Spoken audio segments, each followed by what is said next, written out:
أعوذ بالله من الشيطان الرجيم بسم الله الرحمن الرحيم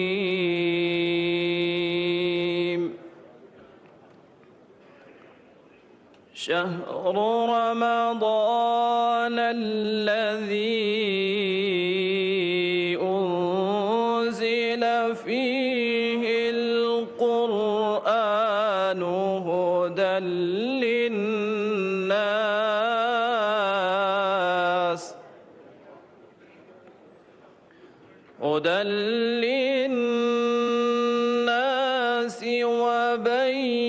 وبينات من الهدى والفرقان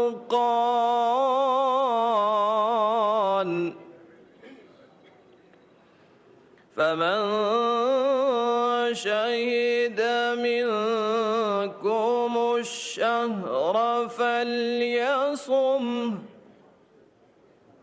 ومن كان مريضا أو على سفر فعدة من أيام أخر يريد الله بكم اليسر ولا يريد بكم العسر ولتكملوا العدة ولتكبروا الله على ما هداكم ولتكبروا الله على ما هداكم ولعلكم تشكرون صدق اللہ العظیم۔ سورہ البقرہ کی آیہ کریمہ تلاوت کی ہے۔ ارشاد باری تعالی ہے، رمضان وہ مہینہ ہے جس میں قرآن نازل کیا گیا جو انسانوں کے لیے سراسر ہدایت ہے اور ایسی واضح تعلیمات پر مشتمل ہے جو راہ راست دکھانے والی اور حق و باطل کا فرق کھول کر رکھ دینے والی ہیں۔ لہذا اب سے جو شخص اس مہینے کو پائے اس کو لازم ہے کہ اس پورے مہینے کے روزے رکھے، اور جو کوئی مریض ہو یا سفر پر ہو تو وہ دوسرے دنوں میں روزوں کی تعداد پوری کرے۔ اللہ تمہارے ساتھ نرمی کرنا چاہتا ہے، سختی کرنا نہیں چاہتا، اس لیے یہ طریقہ تمہیں بتایا جا رہا ہے تاکہ تم روزوں کی تعداد پوری کر سکو، اور جس ہدایت سے اللہ نے تمہیں سرفراز کیا ہے اس پر اللہ کی کبریائی کا اظہار و اعتراف کرو اور شکر گزار بنو۔ حدیث نبوی صلی اللہ علیہ وسلم عن انس بن مالک رضی اللہ عنہ قال دخل رمضان فقال رسول اللہ صلی اللہ علیہ وسلم ان هذا الشهر قد حضركم وفيه ليلة خير من 1000 شهر من حرمها فقد حرم الخير كله ولا يحرم خيرها إلا كل محروم او كما قال علیہ الصلاۃ والسلام۔ حضرت انس بن مالک رضی اللہ عنہ سے روایت ہے کہ جب رمضان داخل ہوا تو رسول اللہ صلی اللہ علیہ وسلم نے فرمایا، یہ مہینہ تم پر آیا ہے، اس میں ایک رات ہے جو 1000 ماہ سے افضل ہے۔ جو شخص اس سے محروم رہا وہ ہر طرح کی خیر سے محروم رہا، اور اس کی خیر سے بے نصیب شخص ہی محروم رہتا ہے۔ وآخر دعوانا ان الحمد للہ رب العالمین۔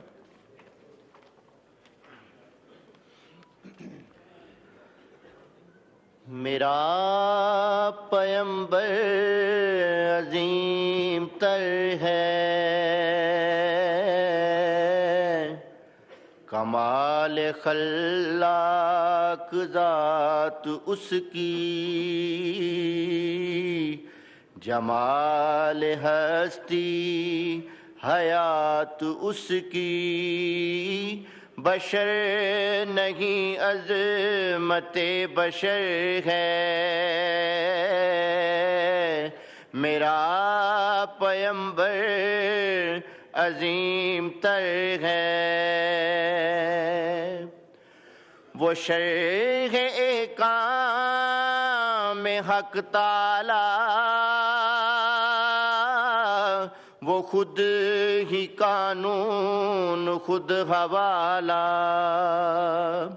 وہ خود ہی قرآن خود ہی قاری، وہ آپ مہتاب آپ حالہ، وہ عکس بھی ہے اور آئینہ بھی، وہ خط بھی نقطہ بھی دائرہ بھی، وہ خود نظارہ وہ خود نظر ہے، میرا پیمبر عظیم تر ہے۔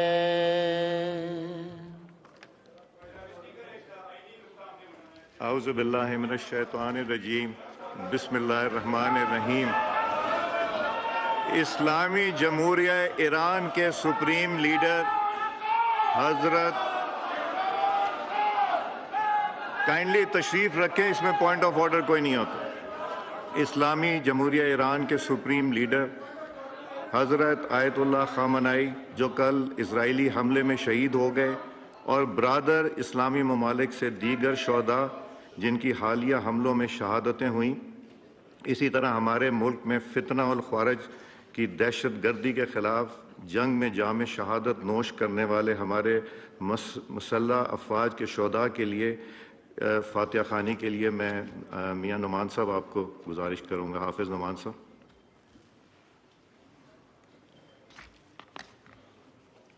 Mic کھولیے۔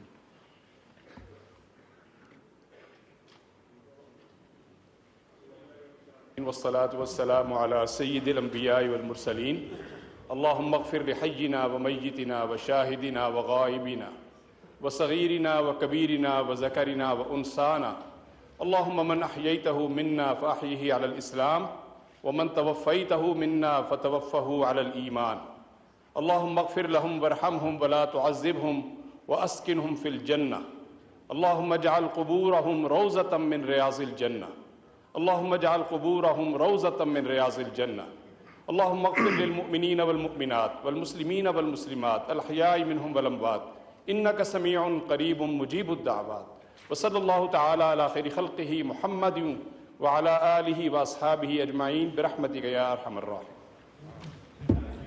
I invite Honorable President of the Islamic Republic of Pakistan, Mr. Asif Ali Zardari, to address under Clause 3 of the Article 56 of the Constitution of the Islamic Republic of Pakistan to both houses assembled together.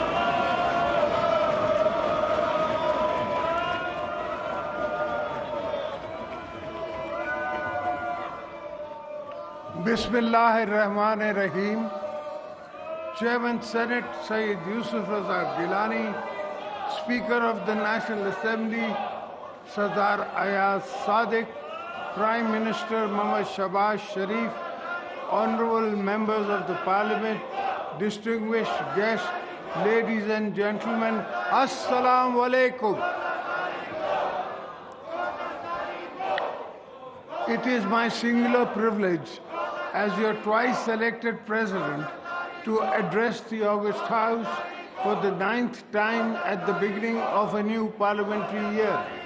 Each such address is a reminder of continuity of our democratic system and of the responsibility we carry as representatives of people of Pakistan.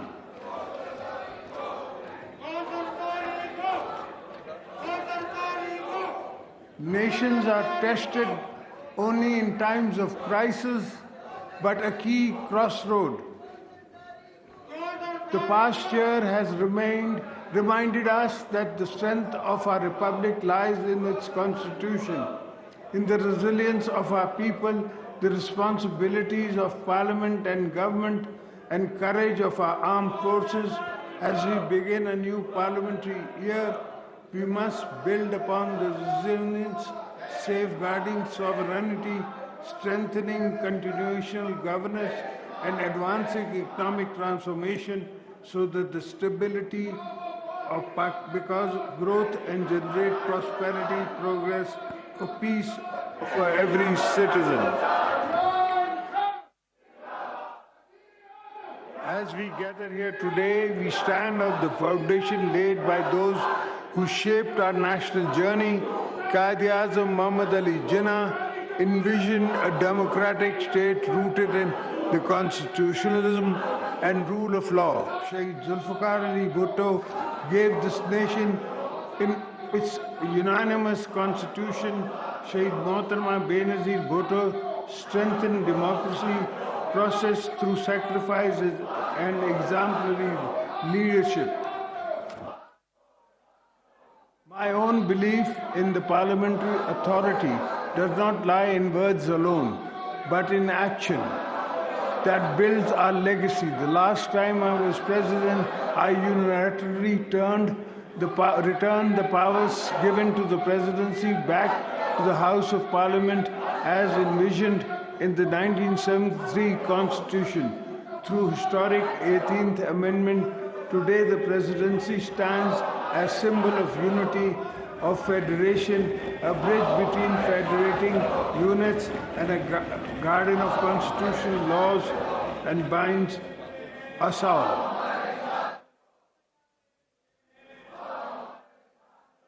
Honorable members, the past 10 months tested our nation in profound and complex ways. When our sovereignty was challenged on either front, Pakistan responded with strategic restraint and firm resolve. When confronted with unprovoked attacks on both our borders, one after the other, our armed forces acted with outstanding professionalism and discipline. In the case of Marka-e-Haq, they turned India's attack on our motherland into a landmark strategic victory. On the western border, when the Taliban regime ramped up a long line of attacks, the night of 26th February, our security forces acted decisively to signal zero tolerance for any incarcerations or sovereign territory. The political leadership stood united. The people stood resolute. At the outset, I want to express my nation's undying gratitude to the heroic defenders of our borders. It is because of the vigilance, bravery, and service that we are sitting here secure in our workplace and homes.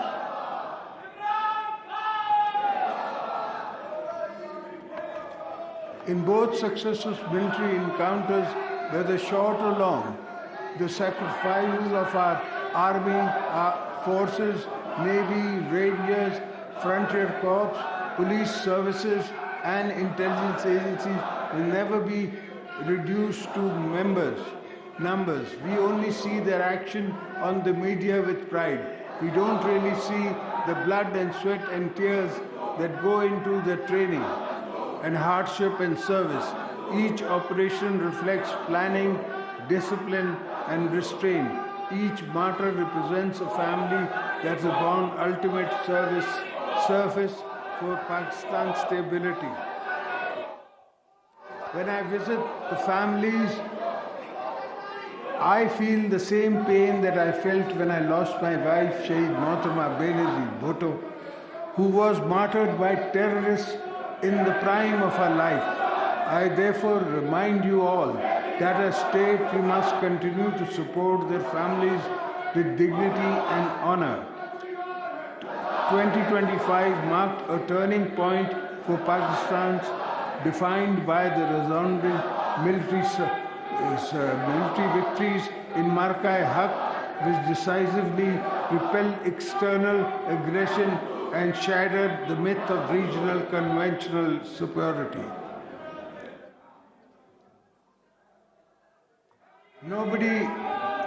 Nobody in South Asia will be free and safe until the Kashmiris win their freedom for Indian occupation. Today, trapped in the strategic short-sightedness, India's leaders said they are preparing for another war. as a lifelong advocate of regional peace, I would not recommend it. At the same time, I would also say that any aggressor should prepare for another humiliating defeat. Make no mistakes, we are ready for you. My message to them is move away from war theatre to meaningful negotiation tables, because that is the only path for the regional security. Pakistan is a responsible nuclear state. We understand the weight of that responsibility. At the same time, we are a state that defends itself decisively when required. Our conduct reflects maturity, confidence, clarity of purpose. In 2025, we acted when necessary and exercised restraint once objectives were achieved. The message was understood clearly within the region and beyond.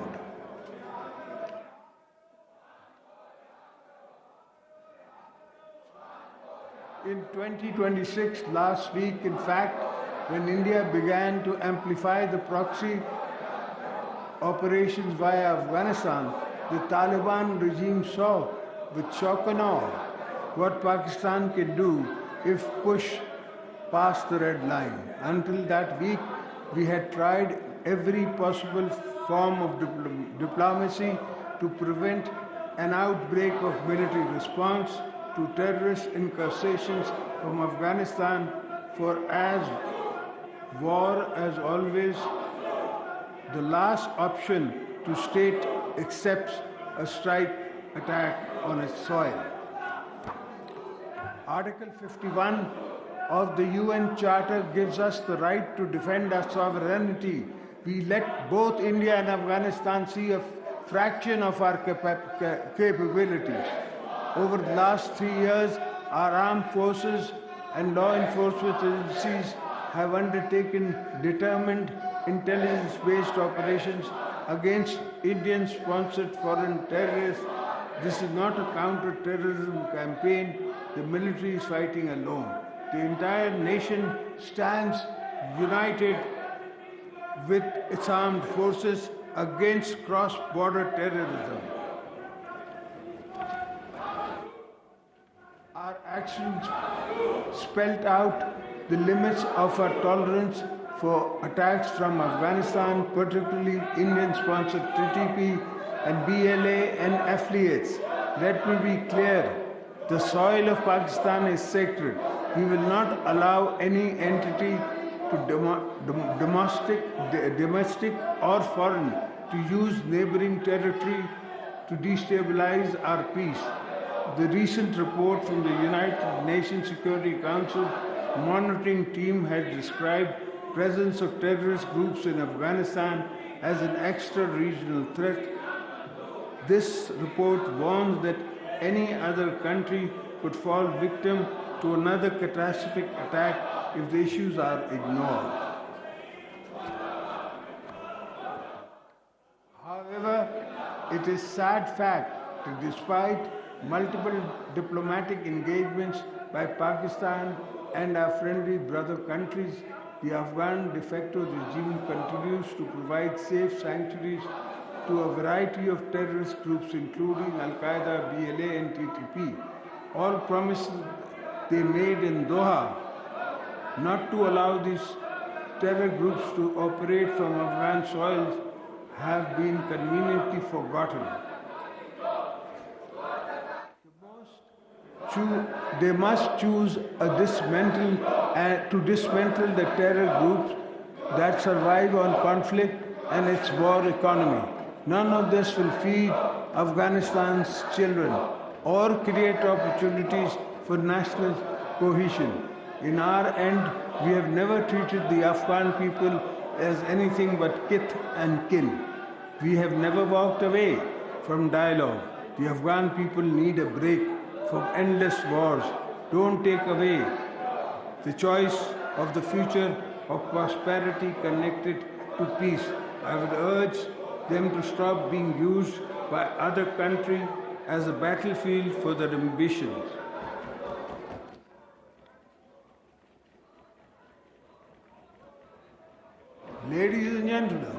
Pakistan remains deeply concerned at the recent grave developments and has always sought to prevent unilateral attacks on any country. In this spirit, we strongly condemn the war being waged on Iran while negotiations were underway.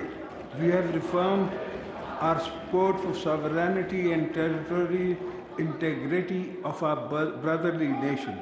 I join all Pakistanis to condoling the martyrdom of Iran's supreme leader, Ayatollah Ali Khamenei. May Allah grant him highest place in Jannah.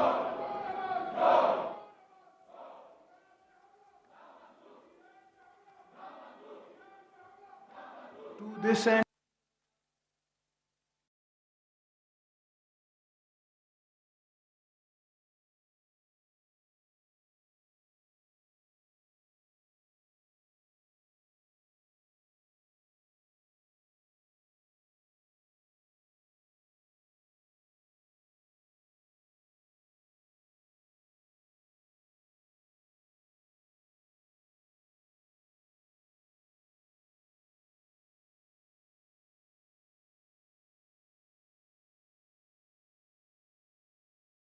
growth and regional connectivity, our relations with China have ascended to new heights in all areas. We are iron-clad brothers. CPEC 2.0 will revolutionize Pakistan's infrastructure. The entire nation is beholden to China for its solidarity with Pakistan during Marka-e-Haq. I am grateful to the President Xi for advancing our shared objectives of security and connectivity. We have deepened our ties with Gulf countries, Azerbaijan and Turkey.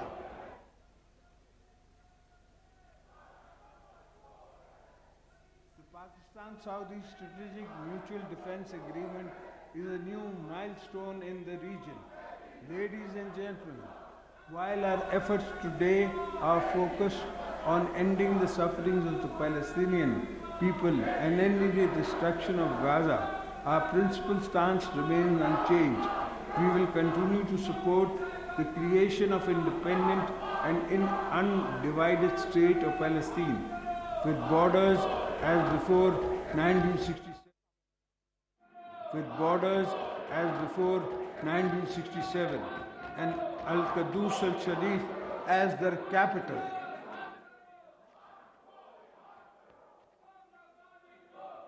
India attempts to manipulate the river flows and engage in what amounts to water aggression requires careful long-term policy planning. India's illegal actions that place Indus Water Treaty in absence is plain and simple. Hydro-terrorism, a weaponization of vital water flows to exert political leverage, the bilateral disregard for international and humanitarian law not only jeopardizes Pakistan's agriculture economy but signals a dangerous escalation in India's strategy to destabilize the region.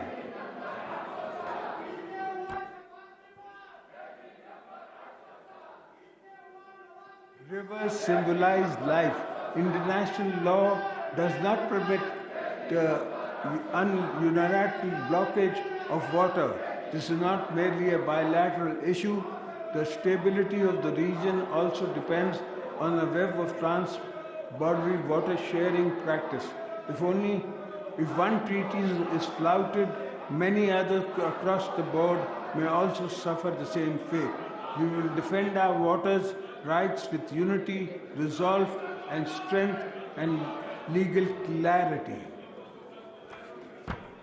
Honorable members, as President-elect of both houses of Parliament and all provincial assemblies, I am constitutionally bound to safeguard the unity of the Federation and the Parliament.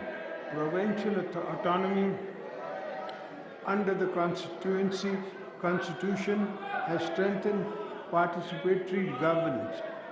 A strong federation does not require centralization. It requires coordination. Constitutional reforms such as the Council of Common Interest must function effectively.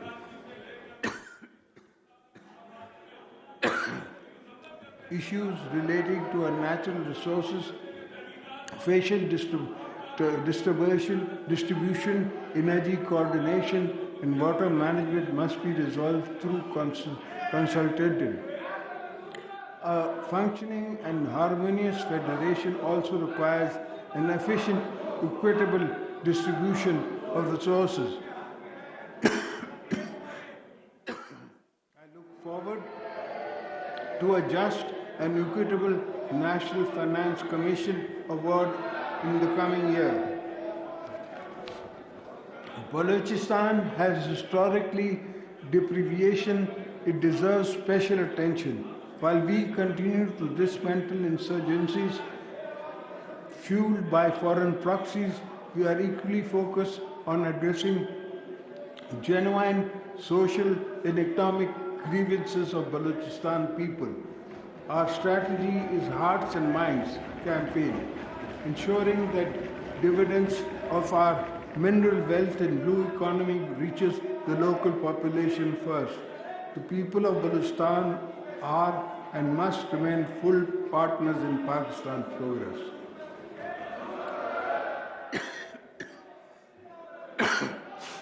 Honorable members, economy stability is inseparable from national security. I commend the government for steering the economy out of a virtual collapse it faced in the spring of 2022. Through steady stewardship, we have been seen stability return to key indicators.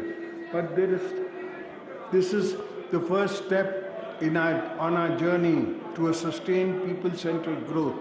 Our salaried class, pensioners, laborers, small traders have endured long night hardships. The next phase must therefore focus on inclusive growth, jobs, and direct relief. Structural reforms remain essential. Transparency in taxation expenditure is fundamental to trust. The tax base must be widened. Technology innovation are reshaping the global economy. Pakistan REST policy framework for emerging sectors, digital assets. Sustainable platforms have been created to support responsible expansion in these areas. We cannot afford technological isolation. Perhaps no single bottleneck constraints or economic potential may then energize the cost.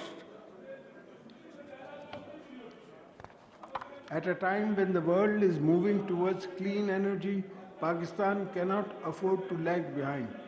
Energy reform is not a sectoral issue.